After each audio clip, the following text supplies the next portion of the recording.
I'm live. Hello. Just give me a sec.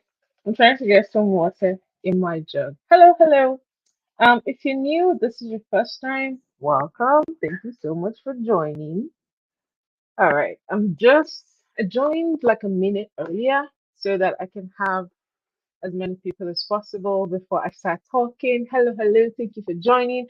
And as usual, if you see me looking in two different directions, that's because I'm going live on like two separate devices right now. Hello, welcome. Thank you for joining. Please drop all of your job search questions and I would answer them as we go. Um, yeah, I'm just gonna pin that really quickly. So, hello, thank you for joining once again. My name is Mujida, and I am a job search coach for immigrants. I help immigrants land six-figure jobs. And if this is your first time here, basically what I do is I answer all sorts of questions that you guys might have about the job search process, and I try as much as I can to cover as many things as possible. So if you're in the heat of it, if you're applying right now and something isn't adding up, this is a place to come, ask all of your questions, get your questions answered, and figure out what it is you need to do next, right? And if you're watching the replay and you missed the live, no worries. I go live at the same time every Friday, at least for the next couple of weeks, and you can always catch me here live. And if you have questions, you can leave your questions as well. I have a form on the promo for this, so if you check my page anywhere, you would see the form where you can drop all of your questions and I can answer them in the very next section. So once again, my name is Mujida, and I help immigrants land six-figure jobs in my one-on-one coaching program. So essentially, what I do is you come into the program, you book a sales call, I help troubleshoot, okay, this is what I think the issue is, and this is what the solution could be. And I would create a plan on how you're going to get that role, right? And if you like the plan, you can decide to sign up for one-on-one coaching and we start working together. And we work on everything from your resumes to prepping you for your interviews, making sure you're passing your interviews. My approach to supporting you through your job search is very, very hands-on. Like I'm in the weeds with you, okay? I'm in the weeds with you. We're looking at applications together, you know, we're looking at your interview prep work together. We're creating your case studies together. You have my eyes on all of your stuff as you're going, and there's never a time for like, oh, I'm not sure what I'm doing. Oh, I don't know what just happened. I got rejected. I don't know why. That's never going to be the case when you work with me. You know exactly why you got rejected, and you know what you need to do to get the job on the next time. I got a new cup, so I love it. It's so cute. All right, so I don't have any pre-questions for today. So I'm just going to go ahead and talk about a few things that came up for me this week and also with my clients, right? So, um, I did a post not too long ago, and I think it was one of the last questions I got asked on, the previous live as well. And it's like, oh, when should I network? How should I network? Etc. etc. And my answer to that question was really simple. Like, I think I made a post about it this week, or maybe it goes out next week, maybe. But my answer to that question was really simple. It's not either or. Networking and, you know, networking and code applying, they go hand in hand, which means that what we normally hear is that, oh, there's no point in code applying because nobody will see your application, it doesn't work, yada, yada, yada. It's pretty much a waste of time. Code applying is a waste of time if you're not doing it correctly, right? Hello, thank you for joining. Drop all of your questions. Code applying is a waste of time if you're not doing it correctly. If you're just taking the same resume, sending it to all of the jobs all at the same time and hoping to hear back, that's not an effective strategy for applying to jobs. Simple, right? That's on one side. Now, if you're doing the right things, you have a really good resume, and not a really good resume because somebody helped you wrote it. That's not what defines a really good resume. The way I define a good resume is that it speaks directly to a job description. Like I can look at the job description and clearly look at you and see that you're the person who can do the job, right? So yeah, if you have a resume that clearly speaks to a job description and for some reason you're still not getting interviews, then the natural next step is for you to start to reach out to people to see if they can somehow take a look at your application, right? And that's when networking starts to happen, at least on this front. That's when networking starts to happen, where you're like, reach out to the hiring manager, reach out to the recruiter, or maybe even before you apply, reaching out to somebody on the team to hopefully get you like with the goal of getting you a referral. So today I kind of just wanted to talk through that process a bit and the way that I approach networking. Hi guys, thank you for joining. If you have any questions, drop them in the comments, right? So, um, code applying on one side. So let's talk about networking for a second. I am honestly not a LinkedIn expert, to be honest, when it comes to networking. So I'm just going to be sharing the things that I've done that has helped me get interviews with, for certain roles on LinkedIn, right? The first one was reaching out to a hiring manager. So I remember for that one, I was very specific about it because, like, this won't always work, right? No, let me say it this way, especially when it's a large company where there's like recruitment teams and like there's like multi teams everywhere. The chances of you hearing back from a hiring manager for them to like interview you, it reduces drastically. However, on the other side, if it's a startup, if it's a smaller team, if it's like a small, the company size isn't so big, there's a higher chance of you actually hearing back from the hiring manager for them to go interview you. So the company that I reached out to at that point was actually a smaller company, and I was able to reach out to the person who was hiring directly for that role. My message to him then was really simple. Hi, I saw that you were doing this. I submitted my application. I really like the role and I think I'm a good fit. I'd love to talk to you. What do you say? Right? So that was my message to him. And he responded and he's like, oh, yeah, I love it when people are proactive. Thank you for reaching out. Let's have a conversation. Now, I didn't get that job because I wasn't exactly the best fit for the role. I didn't have some of the things that he needed, even though I was a great candidate. Therefore, I was not hired, right? So that's on one side, reaching out to a recruiter, sorry, to a hiring manager. Then the second thing that I've done when it comes to networking on LinkedIn to get eyes on my application was to reach out to a recruiter. Now, for this one, the way I did it was I try as much as I can to leverage any or whatsoever kind of connections that I have with a person in the company. This could look like a second degree connection. And even more recently, I look out for black people in the company. If there's no black people, then I try to see like, okay, who's in like a oh wait, no, we're not talking about people yet. We're talking about recruiters. So for the recruiters, I try to see like, okay, who, sometimes recruiters have this thing where they are general recruiters, but there's also recruiters for specific kind of roles. Hold on, there's a question I'll just answer it in a quick second. There's also recruiters for specific kind of roles. So if it looks like there's one, then I try to reach out to the person for that specific role. But if it looks like it's just like a much, much smaller team and it's just one person, I reach out to that as well. However, there's still that same restriction of like if it's a bigger company and they have established process around these things, you might not hear back from these people, right? Which is why for this one, I try as much as I can to leverage whatever I can find. And most recently, when I did that, I reached out to a fellow Black person in the company who was also a recruiter, and I made my case with them. Hi, I saw this role. I'm a really good fit. I would love to speak to somebody about this. Are you the person or can you point me towards the person?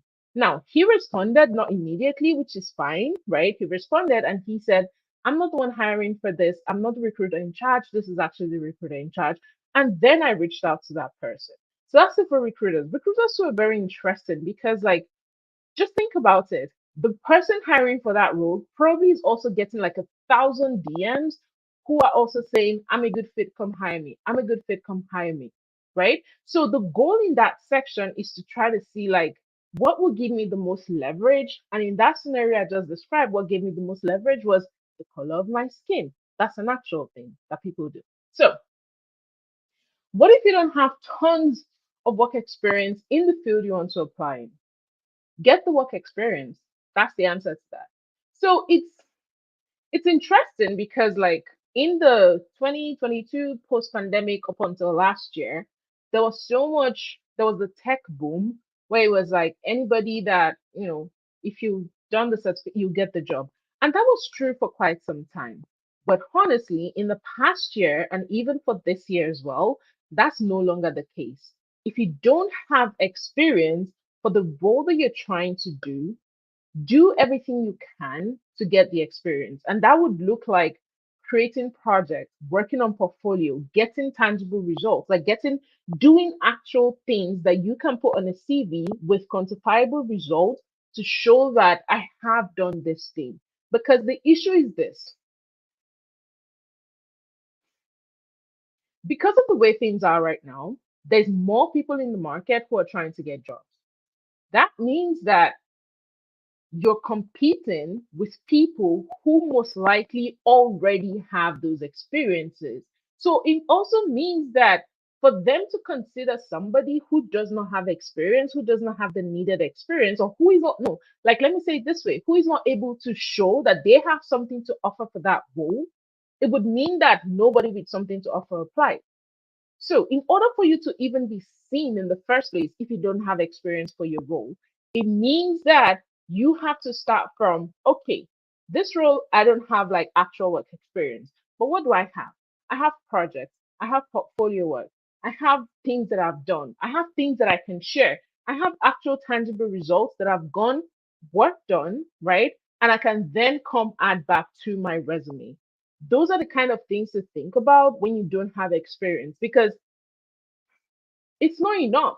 Like, I'm not even the person who would encourage you to go ahead and like just put something in your resume and still just apply anyway. Because the issue is this, if you don't have experience and you put it in your resume that you do have experience, if you're interviewing with a company that knows what they're doing, dude, you're going to get found out in your interview process. And of course, they're going to get rejected and they'll be like, oh, yeah, you don't seem to have enough experience. We went with somebody else who's a better fit. So, do I help with that in my coaching or is it just the job search? Right now, no. What I normally encourage is that we start to work together when you're actively looking for a job.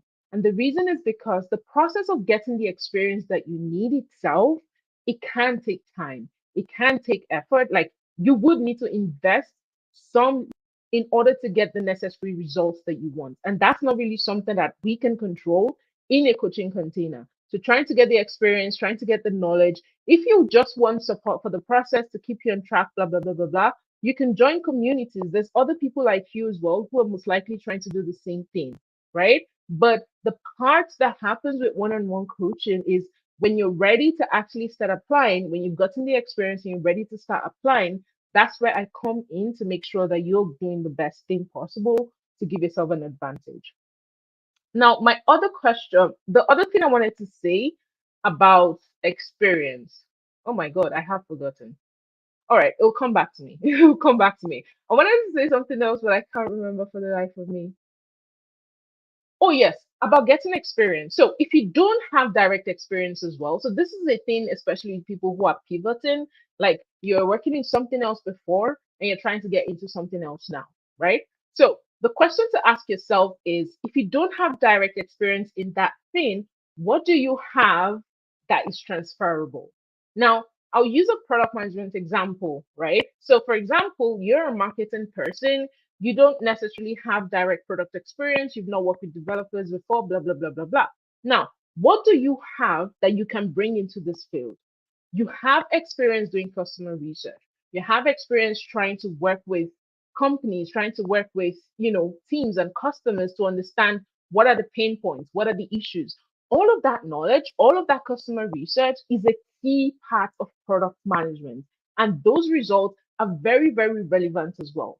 Now, you now take it a step further to do something like, okay, I don't just want to be a product manager. For example, I want to work in growth product management. Growth product management is that aspect of product management that pretty much functions like a marketing team or works very, very closely with a marketing team.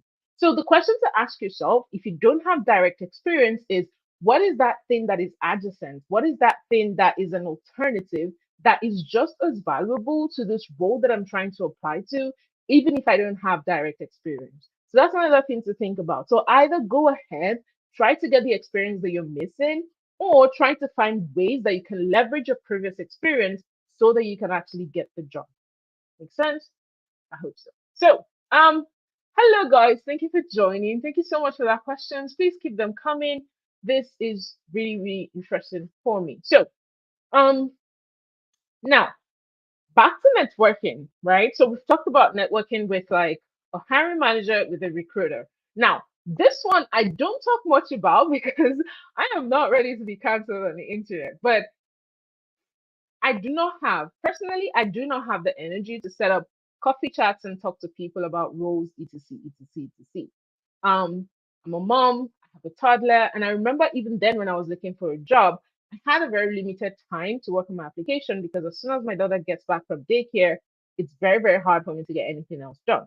So that meant that I needed to maximize that time where she was in daycare and do my best to make sure something was happening while still applying to jobs and scheduling interviews and doing all of these things. So not to say that those are bad at all. That's not my intent. No. But I'm saying this was how I did it for me in a way that made sense for me. With the time that I have, with the mom that I was, and all of the things that was happening in my life that time. Reaching out to people in companies to get referrals. Now, the first hard and fast rule that I have is as much as you can, try not to send a message saying, I want a referral, please accept my connection. Try not to do that. A better way to say this, number one, so you don't seem shifty and so you don't seem like, you're weird, is hi, I saw this role at your company and I saw, okay, let me give some context and then I'll talk about the message. So, say you're applying to a certain role and you're reaching out to somebody in the company with that same job title, right? You say something like, hi, I'm applying to this role in your company. I would love to ask you some questions about your own process when you applied and how you were able to make it through, get the offer. And if possible, it would be great if you could also give me a referral. Please accept my invitation. I said a lot of things. The space will not contain it, but you get the gist, right? Talk about them. Tell them you want to ask them questions about their process. And then you can indicate if there's still space that I would love to get a referral as well. Now, see, this is the thing. Going about it this way, it puts people's guards down, right? I did something recent, some point ago, talking about why people are not giving you referrals. People want to know you before they can give you a referral because referral in some way is like them like sticking their neck out for you to be like, oh, I know this person, give them a job, right? That's something to really think about. So before they can give you a referral, there has to be some level of familiarity. And your job when you're still applying is to try to create that familiarity, but so that it makes it so much easier for them to give you that referral in the end, right? So that would look like, hi, I'd love to ask you some questions about how you got this job in the first place. Something like that. People are willing to answer questions. People are willing to listen to you and like give you feedback, right? Oh, now when they do accept your invitation to connect, ask them question. How was the application like? What was the role like? What was all of this? What was all of this? And then ask for the referrals. Once they've answered all your questions and you've also told them about yourself, then ask for the referral. All right, I think I'm a good fit for this role. I would love to send you my resume, see what you think about it. And if you're up for it, I'd love you to give me a referral for this role as well, right? That's the kind of question to ask. So, and this is my own experience. This was something that I also did as well when I was applying, right? The person accepted my connection. We had a really great conversation in the LinkedIn chat. It was really helpful and he answered everything that I had and even more. And he was also willing to give me a referral as well. Now, the thing to keep in mind is this, right? The first thing about like people should know you a little bit before they give you a referral. So don't just expect that you're messaging people to get a referral and they're not responding. Don't be surprised. Then the second thing too is you have to come correct. You have to come with a really good profile that matches the job you're trying to apply to. Have the experience, have a resume that speaks to that, have like something about you that clearly shows that you're a good fit for the role. Do your own homework, right? And number two is also be able to communicate that, right? Make things easy for them, right? So, I mean, how do I say this? They might not be aware that their company is hiring. Or, for example, if you're speaking to somebody in like an entirely different department, they might know nothing about the role. They might need to help. They might need to, like, okay, if I need to refer a person, maybe I need to add a note. They might not know what to say. So, make their job easy by making it clear why you're a good fit for the role. I think I'm a good fit. So, the role requires this, this, this, and that. and I have this, and that experience as well, and that makes me a good fit for the role. It's so easy for them to make that connection, ask you more questions, etc, etc. And number three is this: not everybody will accept your referral request, and that's 100% normal. 100% normal, because we're human beings, and LinkedIn is just another social media network. And quite frankly, not everybody is logging into LinkedIn just like you are doing. Especially if you're not looking for a job, there's a really good chance you're not logging into LinkedIn often.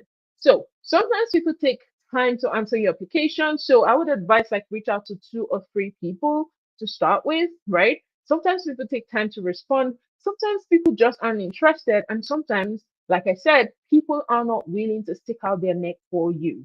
It is your job to make it easy for them to say yes, but you do not get to decide whether or not they say yes. So don't be entitled, okay? Don't be entitled when you're reaching out to people for these things.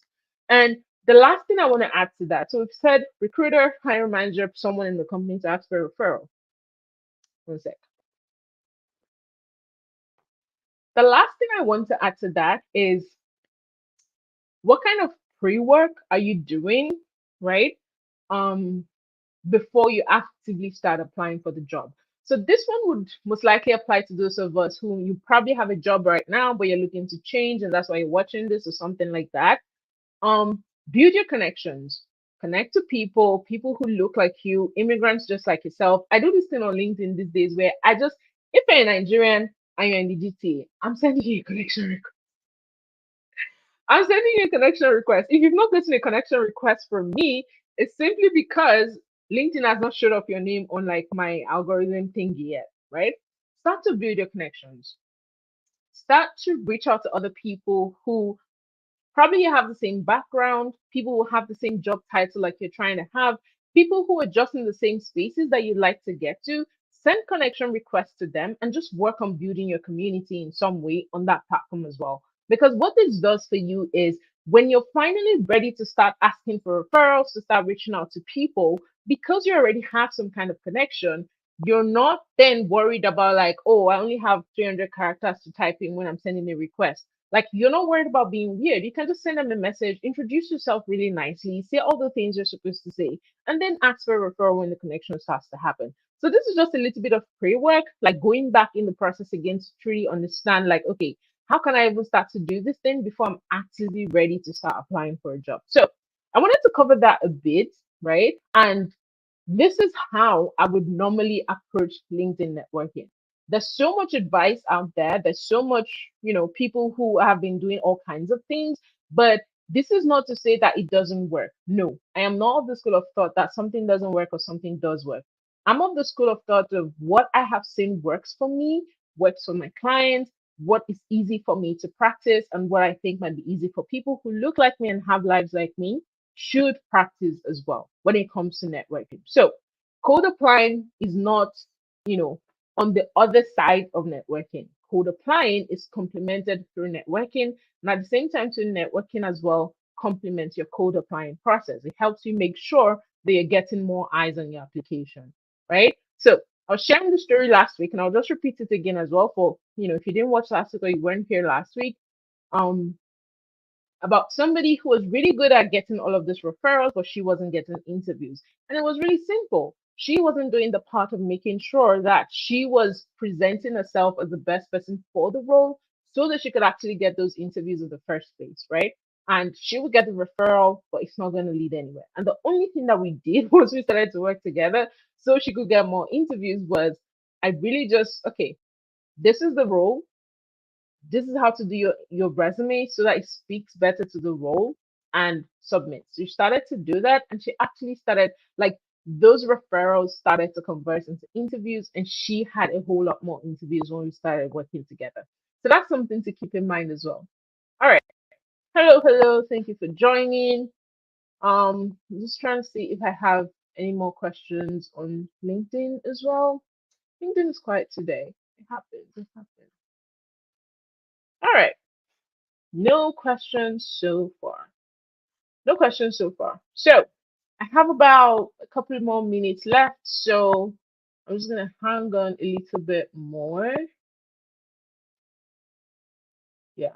So, and finally, since I touched on it before, I'll just talk quickly about, like, how do you even know that you're presenting a really good resume for a role?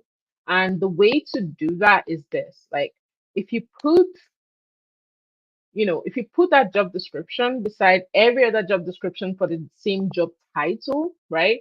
So, say for example, a project manager job description for a role you want to apply to, if you put it beside any other one, can you clearly say that this is what distinct this job from that job, right? Can you clearly say that? Can okay, this one is asking for this, be it industry experience, be it specific skills, soft skills, or hard skills, be it specific results or outcomes that they want you to achieve. Those are the way that you would differentiate yourself. If you don't know what that role is asking for specifically for all of these three things, it'll be really, really hard for you to create a resume that speaks directly to what that company, needs. And it'll be really hard for you to distinguish yourself because guess what everyone else who is applying to that job is doing? They're sending out a very generic resume with a very generic summary, very generic result with no effort whatsoever to make it look good for that particular role. But if you make a recruiter's job easy, if you make a hiring manager's job easy, and you speak to exactly what it is that they're looking for, you get interviews. That's literally just how it works. That's how I've been able to help my client get more interviews. And it's literally the same thing I replicate for everybody as well. And it's been working. They get more interviews. They're able to pass those interviews because they're doing the same thing in their interview process as well. And that's how you get a six-figure job. So have the experience, have the value, know how to tell people and show people that you have the value. And when you get to the interview, be able to convince them and sell them on that value that you're saying that you have. And that's how you get a six-figure job offer. Now, if there's something you want help with, that's what one-on-one coaching is for. And if you're actively job searching and trying to learn something and getting interviews or passing your interviews, for some reason you keep getting feedback saying like, oh yeah, you're really good, but still we went with someone else, something like that, come work with me one-on-one coaching. Come work with me. These are the things that we're going to look at to help figure out where the issue is, where the problem is. I'll give you a solution, on the sales call. You figure out what the issue is. I'll give you a solution. I'll create a plan to help you figure out, okay, this is how I'm going to help you get that six-figure job. And if you like the plan, you can decide you want to work with me. And once we start working together, what we'll do is start to implement that plan to make sure that if you're stuck in the interviewing stage, you know exactly what you need to do differently. You start doing those things and then you actually get more interviews. If you're in the interviewing stage or you're not passing for some reason, a lot of my interview prep has to do with like things like mock interviews, interview prep work, actually, like where you answer questions. Like I give you questions and you actually answer them. And it's not answering them like memorizing the answer. No, no, that's not it at all. You're answering them in a way that what does this interviewer want to hear from me? What are they looking to like hear me talk about? What can I say that would interest this person in front of me?